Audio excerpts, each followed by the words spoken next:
week, the Housing Minister said there is no solid date for banning no-fault evictions. The Housing Secretary now says it won't happen before an election.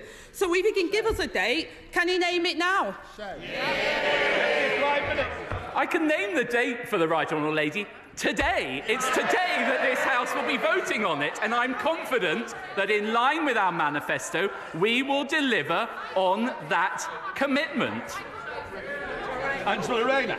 Mr Speaker, he clearly hasn't been looking up on his own government bills. But let me turn to another Tory housing failure. Leaseholds are a rip-off and a con. But the government's proposed ban on new leaseholds applies only to houses. The majority of leaseholds are in flats. What's the point on a ban on new leaseholds if it won't apply to flats? Again, the Right Honourable Lady is talking about legislation introduced by this government, which the party opposite totally failed to introduce in their entire time in office.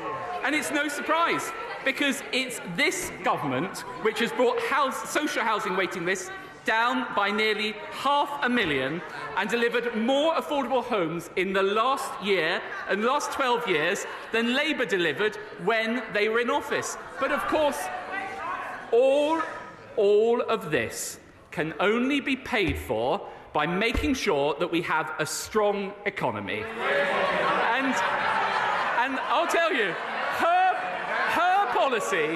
her policy to repeal every single Conservative trade union law in the first 100 days would open the door to French-style wildcat strikes, sweeping away the reforms that made this country great.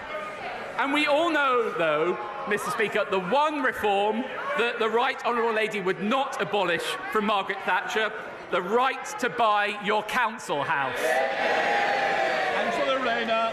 Mr Speaker, I was expecting a little bit better from him today. He seems to be a bit worn out. Maybe it's the 3 a.m. calls from the bad men that have been keeping him up at night. But he also, Mr Speaker, he also talks about strikes and the unions. We've had more strikes under this government's watch than any time before.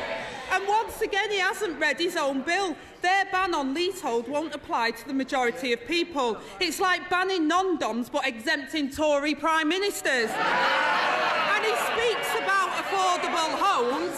Families are trapped in temporary accommodation and stuck on waiting lists. And in the West Midlands, his mayor has used his multi-million-pound housing budget to build just 46 social homes in 8 years. That's almost as many as the Chancellor's property portfolio. But the British people know that his party won't build the homes that this country needs. So when are they going to get a chance to vote for a government that will? Well, I'm surprised the Right Honourable Lady raises the West Midlands when Labour-controlled Birmingham have virtually bankrupted the council, are hiking up council tax by 21%, whilst in the meantime, and I'm sure this would please her, continuing to hand out 1.8 million to the trade unions. By contrast, Andy Street, our brilliant mayor of the wider West Midlands, has delivered £6.1 billion of investment to improve transport. So there you have it, the contrast between the Conservative Party and the Labour Party. The usual political opportunism from her, failing to ask about the issues that really matter. If you want more bin collections, more potholes filled, lower debt and lower council tax, vote Conservative, because whether it's Ben Houchin in the Tees Valley or whether it's Andy Street in the West Midlands, it's only the Conservative mayors who deliver more for less.